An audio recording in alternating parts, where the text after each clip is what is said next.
You're listening to the Caramel Apples Podcast, the show that brings you a retro vibe, both crunchy and sweet, with your hosts, Kennedy Rizzo and Cooper Lee.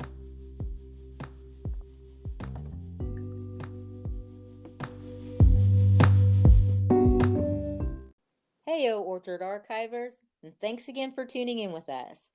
Boy, do we have a fun treat picked for this week's trek. No, it's not apples. But we are going to be talking about food, really. Restaurants with some of the memories surrounding them that made them stand out as special or unique. That's right. There's a sense of comfort in reconnecting with feelings, experiences, and places that core Gen Xers, really anybody that enjoys remembering those very things fondly. That's right. Which is how we're even able to talk about this and many other topics in clear detail now.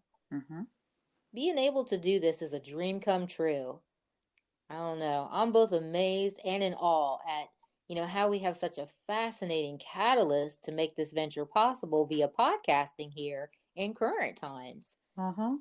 To literally be able to go back in time with our dedicated listeners in order to experience a timeless tribute to all things retro 70s and 80s. Boy, you said it. What we want to do is showcase a few restaurants from the recent past, and we've done something a bit different with this topic by making it sort of a format of a countdown. Mm-hmm. Like the ones that were so incredibly popular back during the retro period. Yes, and boy, were they. A countdown would definitely make this topic of old school restaurants a lot of fun. Mm-hmm. It'll create that authentic feel that's reminiscent of much better times and food. But a small disclaimer here, although this is all about having fun, we do promise to handle our choice picks with grace and nuance. We realize that some of these places may have sentimental value attached therein. Yeah. It's little wonder that the world was transfixed by the power and draw of most things at that time. Yeah. And popular eateries were a huge part of that lure. So we did a little digging and came up with 7 beloved restaurants that have quietly slid into our past. Oh. So let's get into this week's topic and see just how much we remember, shall we? Hey, sounds good. Let's jump in. Okay. Now, Kennedy, sometimes when we're talking about things back in the 70s and 80s, when you think of the many different restaurants that have gone the way of the dodo, we haven't yet, thankfully. All right. Yeah. Now, what's one of the first examples that comes to your mind? Oh my goodness. Let's see. Let me see here. Do you mean like fast food? Well, yeah, kind of. But I was thinking more like actual sit down or, like eat-in type restaurants. What's the first one that comes to your mind? Oh, okay. I'm gonna say Chi-Chi's. Okay. I remember Chi-Chi's, and they were really good if you were craving Mexican cuisine. Yeah, they were. Now, speaking of Chi-Chi's, do you remember their version of fajitas? Boy, I'm batting 1,000 today. I don't think I do. Chajitas! Oh God, I do remember that. That was classic. Also, we had another place that was more for really special occasions. If I remember right, I think it was called Casa La Pita. Oh, Casa La Pita, yes. Yeah, remember it was a white stucco building, Mm-hmm. and they had a fountain inside the tiled foyer area, the waiting area. Mm-hmm. And I believe it had blue ambiance lighting. And if I'm remembering correctly, oh wait, maybe I'm remembering the Eagles Hotel California album. Their album cover. Oh my goodness. Well, now the sad thing is it was seemingly the decor that I'm remembering well, but not so much the food. Okay. But that doesn't mean the food wasn't good. We were just really young when we went there, and we didn't get to go a whole lot because it was a couple towns away. That's true. That's true. Yeah. But you know what? I do remember, and do you remember, which I know the answer to this, but they had those little colorful candy mints.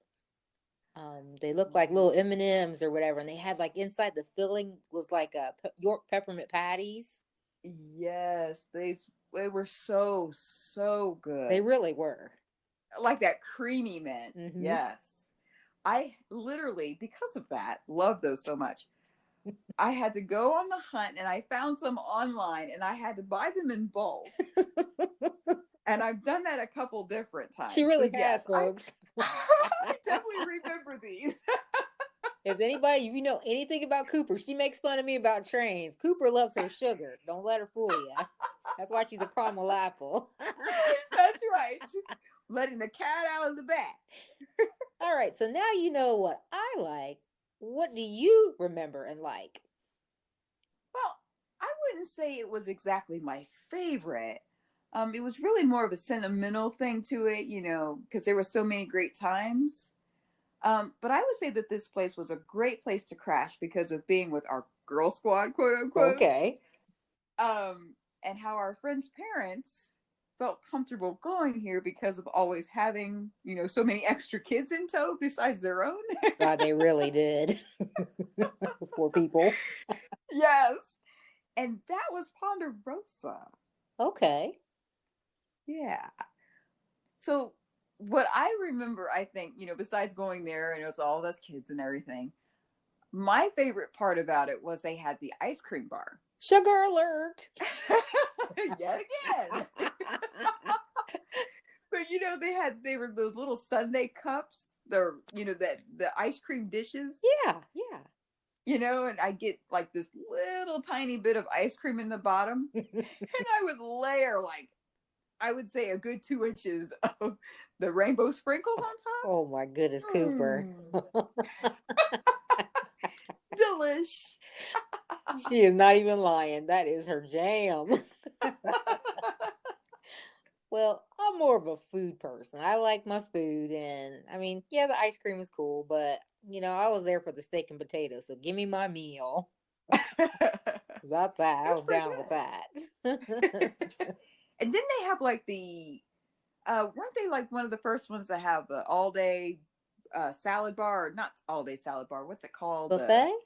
Yeah, yeah, the salad bar buffet. Yeah, they did, and again, it was budget friendly for big families or Hmm. maybe office or corporate parties. Like those were kind of places to go to early on in the '80s. Yeah, and you know there was a lot of places that were like steak places. Like there was Jed's and York Steakhouse, Sizzler, Bonanza. Yep. And it's crazy how you can tell those restaurants still, like you can see the building still, but they're definitely not those restaurants anymore. Yeah, they're just remnants of themselves. Yeah, like I can think of one specifically, like an old Taco Bell restaurant. It's a pawn shop there now. It's like, well, wait a minute, I came here for tacos. What's going on here? Yeah, and that's a bad joke because now you are wanting tacos. And a lot of these places, they're like check cashing places. You can get a mobile phone. Yeah, yeah. Yeah, it's just really changed. It really has, and a Hmm. lot of times, we think about change. You think about, how good the food was at these places, and we're talking fast food again. Yeah. Taco Bell's food was yummy, and Wendy's tasted good. Burger King tasted good. Long John Silver's before it was all acronyms tasted good. But Yeah, now, I mean, it is what it is. I mean, you grab and go. It is what it is. exactly. And this is my thought on this. It's like what happened to these restaurants? I think the fact that they wanted their menus to get big to stay in competition, Mm, they made their menus too big and complicated. They wanted a breakfast side, they wanted a light menu, and so on and so yeah, on. So now we're not saying that restaurants shouldn't have, like a variety of food, but let's be real. Just look at what has happened um, with the ones that we've already yeah. mentioned. just keep it kind of simple and, you'll do okay. Yeah, yeah, I agree with that because I mean, how do we have the memories at one time that you could get a good tasting meal at Wendy's or Burger King Yeah, because their menu was a lot smaller and simpler because they did burger and fries and maybe a chicken sandwich or fish sandwich. And absolutely. Those Whoppers were to die for. oh, Like, they were. they were Folks, amazing. the And it's just lines not like the that lines anymore. on the hamburgers were actually done from a grill. They weren't painted on. That's another reason why they tasted good because it was hamburger. Exactly. Letting the cat out of the bag again. Yeah, that's right. They're gonna kill us, aren't they? Yes, I miss that. I do too.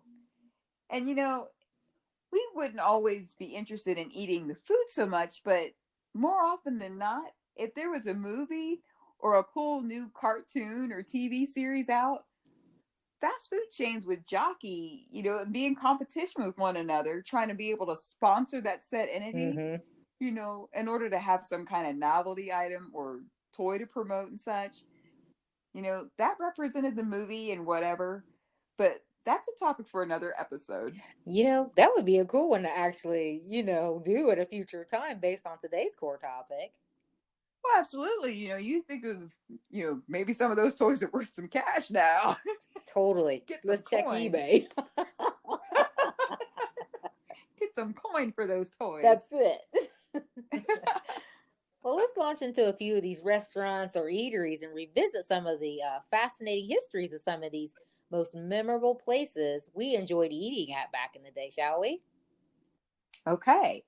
Through memories, we briefly touched on a couple of these entries already, but here's our countdown of 7 old school restaurants we're so excited to revisit. Do you remember any of these?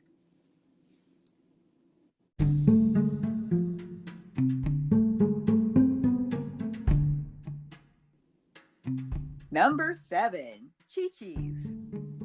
In 1975, Chi-Chi's opened its first establishment, and by March of 1995, they already had 210 locations. Mm.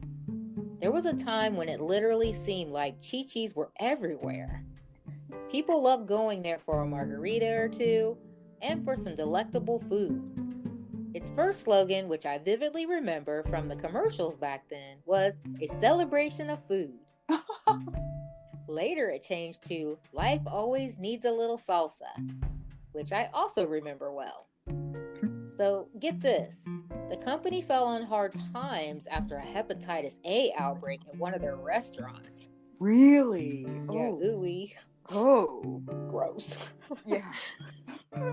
So, the outbreak of this sickness tragically took the lives of 4 people, and the company struggled to recover. Wow. It is said that their real estate was sold off to Outback Steakhouse. There's one of our newer steakhouses, Oh, yeah. which in turn sold them off to yet other companies. Chi-Chi's still have a few locations in some parts of the Middle East, which is curious, and elsewhere across the globe. Now, as a grocery brand, Hormel Foods bought the rights to use Chi-Chi's brand on grocery items and continues to produce Chi-Chi's salsa and other related products. Chi-Chi's.com is the domain name to market these products. Sadly, though, this won't be one of our current margarita stops anymore. So sad. Number 6, Steakhouses Ponderosa and Bonanza. These sister steak joints became popular because of the throwback hit TV show Bonanza. Mm-hmm. Initially based in Plano, Texas, they got the fine reputation as a home-style dining experience with menus consisting of food selections like chicken entrees, steaks with side items, and another crowd pleaser, seafood, all for a reasonable price. During the height of their popularity, these restaurants boasted over 600 locations nationwide. Wow. Yeah. However, there came a time when the both businesses actually weren't doing so well. And not too much longer after this development, the owner decided to sell. Since then, the chain survived multiple ownership changes and brushes with bankruptcy. Oh boy.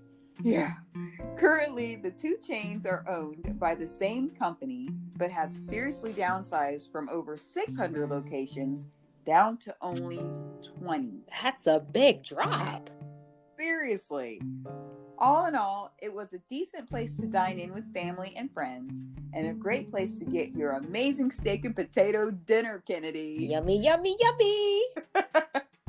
These steakhouses will sorely be missed. Yes. Number 5, Rack's Roast Beef. Ironically, in our hometown, Rax, R-A-X, was literally right next to, on the parallel lot to the aforementioned countdown entry Ponderosa. Yep. It's also one business that has had quite possibly the most name changes in restaurant chain history. And that's no mere exaggeration, folks. And that's our entry of Rax Roast Beef. It was originally named Jack's, J-A-X Roast Beef.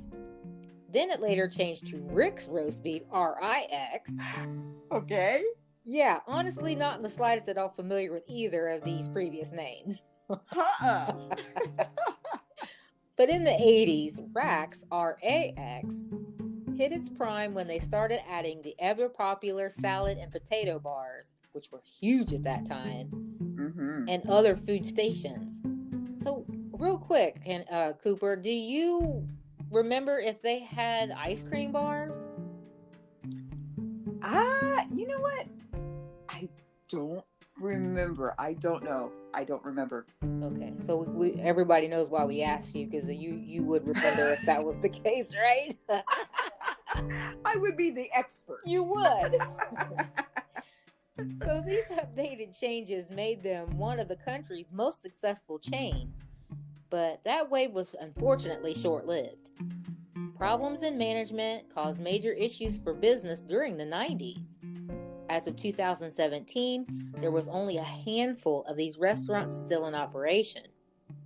It's okay though, because if you still happen to be near one and want to give their menu a try, and I highly suggest you do that right before they change the name again, you may want to go out on a limb and give them a go. So Rax, R-A-X, actually was pretty good.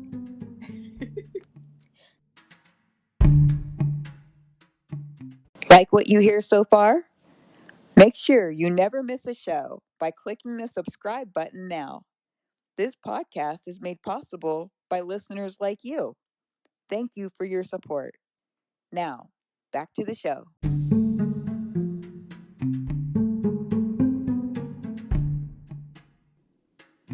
Number 4, Bill Knapp's.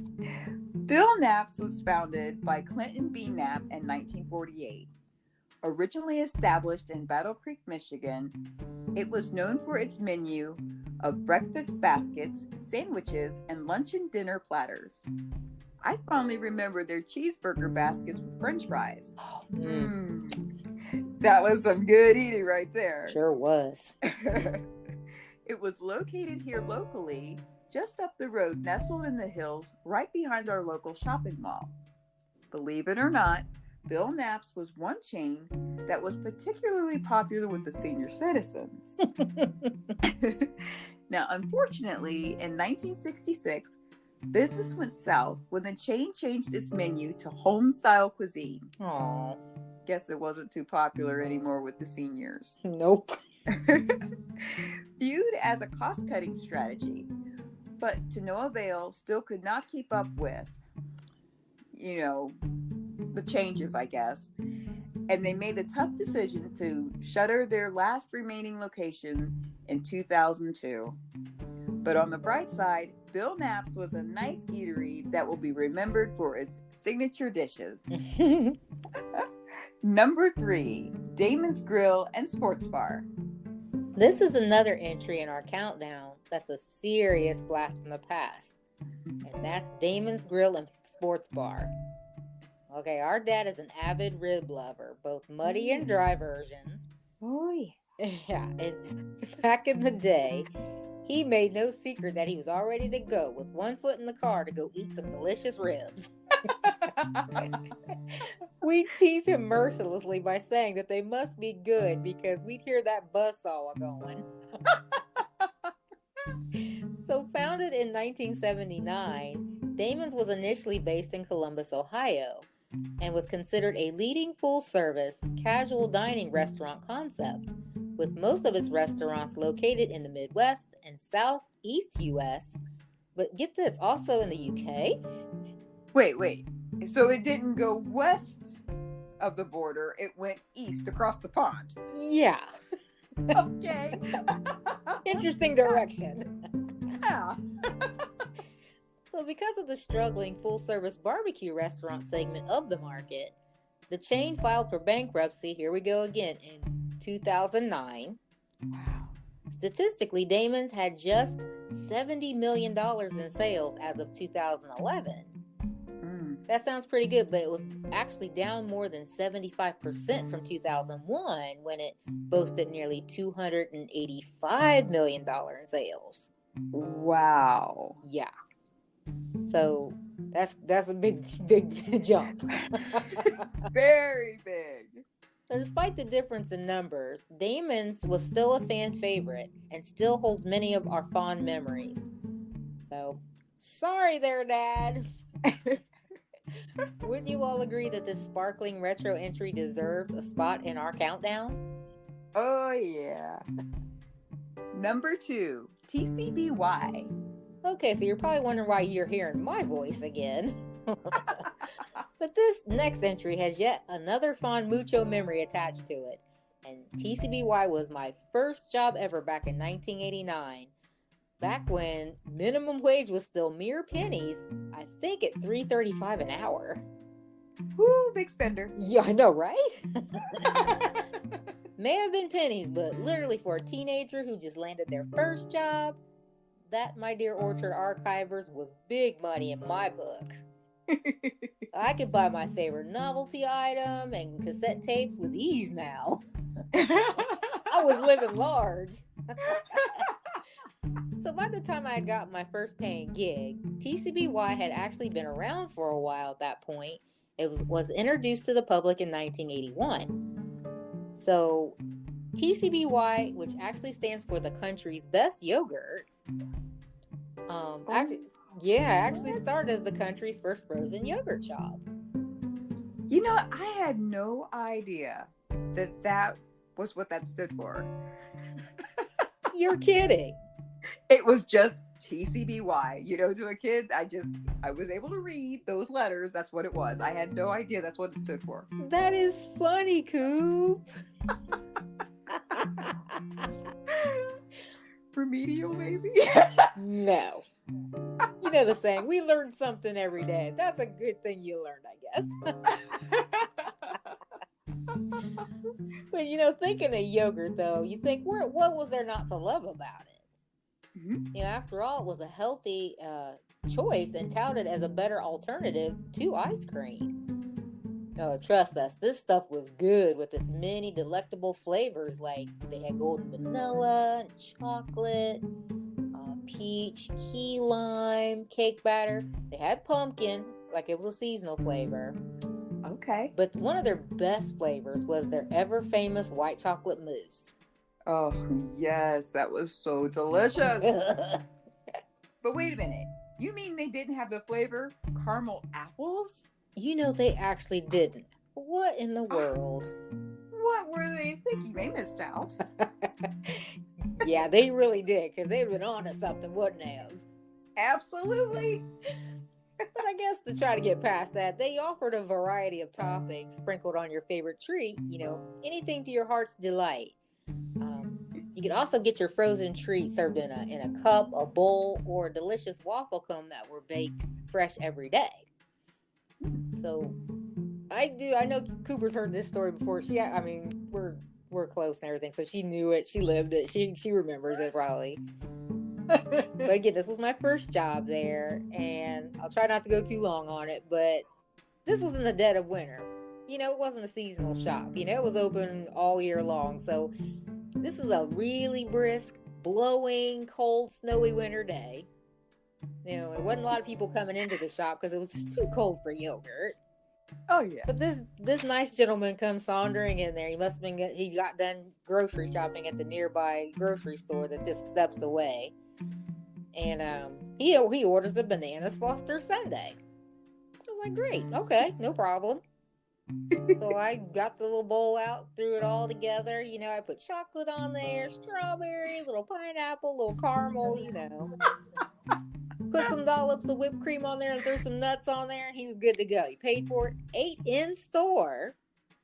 He was tearing his buddy up. It was good to him. So then, not only did he enjoy it, he gets up and he said he'd be back, that he really liked it, and to have a safe day, good day, and he was on his way. Next day, my manager, I told her what I did. My manager takes me to the side cheat wall, and there, right there in my face, is the recipe to how to put a banana Foster sundae together. I never saw that guy again. I don't know if he ever came back. But if he ever called for or wanted a banana Foster sundae, he didn't get the banana split I made up for him. That poor guy, I probably put my coworkers in jeopardy at that point. Right there. He probably said, "This ain't how it tastes. This ain't right." This is terrible. Oh boy. Gotta love it.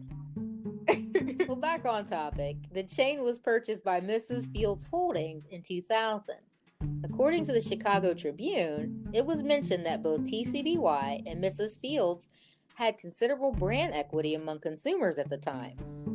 So unlike our other restaurant entries previously discussed, the company filed for bankruptcy protection in 2008 and actually requested a restructuring deal to avoid bankruptcy. So you got that right there.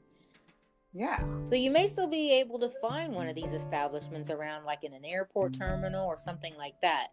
But over a 10-year span between 2001 and 2011, TCBY ended up closing over 1,300 stores, leaving only 405 locations left as of 2011. Which is pretty heartbreaking because no doubt many of us are still hardcore fans. Yeah, we missed that white chocolate mousse. Isn't that how it is? Yeah. Give me my yogurt. Oh, so here we are at the end of our countdown. But let's do a brief recap of what we've covered so far. At number 7, we had Chi-Chi's. Number 6, Steakhouses, Ponderosa and Bonanza. Number 5, Rax, RAX Roast Beef. Number 4, Bill Knapp's, 2-piece. And at number 3, Damon's Grill and Sports Bar. Number 2, TCBY.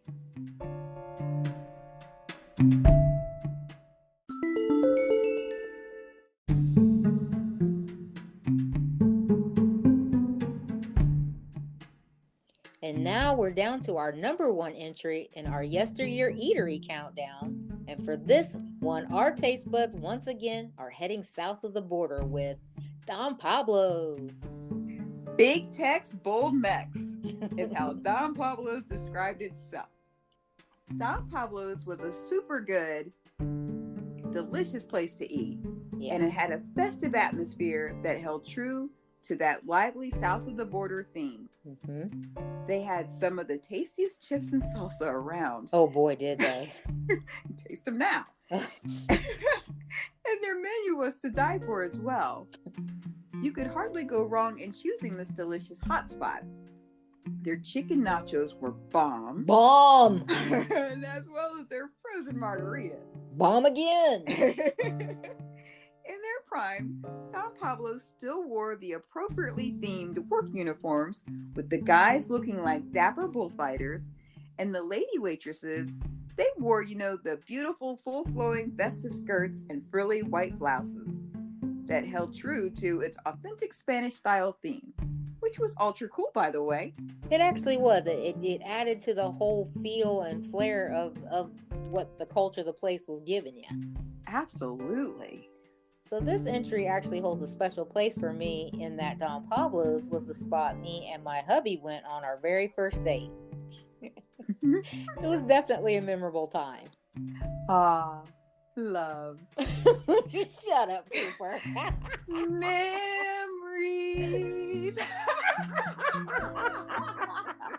You're nuts. I promise I won't do that again. Not this time anyway. But that's nice. That's really cool, to have those memories. Yeah. So the company that owned Don Pablo's, Avado Brands or Avado, I can't remember which one it is, but anyway, went bankrupt twice in a small chunk of time. First in 2004, then once again in 2007. Oh. The chain was sold to a restaurant group started by Avado's bankruptcy lender in 2008, at which point it still struggles as a fast casual restaurant similar to Chipotle and Qdoba Mexican Grill, respectively. Ooh, both yummy entries right there. Yes, they are. Even with their financial struggles, Don Pablo's still managed to become America's preferred choice for delicious Mexican food due to its self-explanatory top-notch cuisine. Mm-hmm. I know for a fact we miss it. What about you? Totally.